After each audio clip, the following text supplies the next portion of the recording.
Swami, many people watching Newshour tonight want you to tell them whether or not this is going to affect them. So let me begin by asking you for a macro perspective. Is this, as Churchill said, only the end of the beginning of this crisis, Swami? Or is it going to carry on for some time longer? No, as I said, it's the end. It's not the end. It's not even the beginning of the end. It's only the end of the beginning. What we've seen so far is only a financial crisis. What we are now going to get is a recession across the world, and that's going to hit India too. Just the financial crisis has had relatively little impact on India, save on the stock market. It hasn't really affected the real economy, which has still been doing quite well in the first quarter of the financial year. But now a recession is beginning. That is definitely going to hit India. Growth will slow down. Corporate profits will slow down. I think the stock markets will go down a bit. Job growth will not be as good as in the past.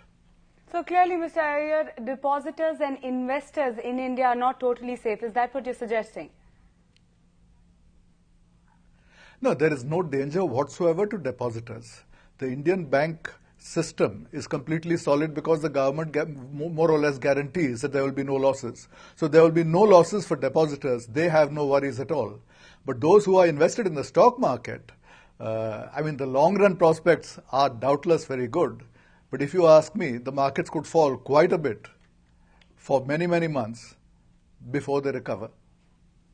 Can you elaborate on that, Swami? In terms of the markets there, just explain to our viewers how it's going to work. Because on the one hand, we saw the Dow taking a big beating, and then we saw a recovery on Dalal Street. So there are two aspects to what's going to happen. First, as the recession begins to bite, Indian corporate profits, which have been growing very fast, they are going to grow much more slowly, and some companies will go into the red. So the earnings of the companies are going to go down. Secondly, as long as there appears to be this problem of risk, foreign investors are going to be pulling money out of all investments they regard as risky. That includes investments in emerging markets like India. So if on the one hand, corporate profits are going to fall, on the other hand, foreign institutional investors are going to withdraw a few more billions from the Indian market, the net effect surely has to be a fall in the stock market prices in coming months. At some point of time, people will say, look, the market is now really oversold. It's a steal. The long-term prospects are so good, and it will recover. But that may be quite some time off. But you know, Swami, that the finance minister comes out and he says, finance minister says, industry chambers say, everybody is saying that, we are resilient. They're not saying we're insulated. They're saying we're resilient, we're different, we provide almost, they seem to be suggesting, a safe haven in these turbulent global times. Well, clearly, they have not convinced foreign investors, right, who have withdrawn more than $7 billion this year. That's true. Now, the fact is that, India is not going to crash to 2% growth or 3% growth. But we've been doing almost 9% for 5 years, and we are going to fall from 9 to perhaps 7. Now, 7 is still, you might say, miracle economy. 7, you might still say, well, this is a highly resilient economy. But believe me, after the Asian financial crisis, when we fell from 7.5% to 5.5%, there was a lot of pain in India. So a fall, just of 2 percentage points, does inflict a certain amount of pain. We are much better prepared right now than after the Asian financial crisis, but it is not possible that a fall from 9% to 7% is going to be painless. Believe me, some people are going to suffer. You said, yes, in your article that this is the worst financial crisis since the Great Depression. Secondly, you go on to say that this is going to hit India, countries like India, far harder than mere Wall Street. Now, is that, Swami, overstatement, or is that Swami giving it as it is?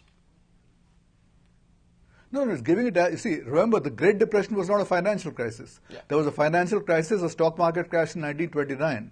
Then you had a Great Depression from 1930 to 1940. So there was a real economy issue, apart from the Wall Street crash.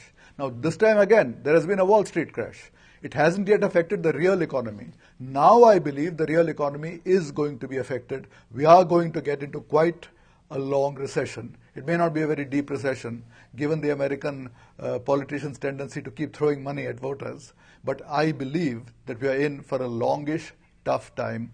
I think the rest of this year and most of 2009 are going to be difficult times.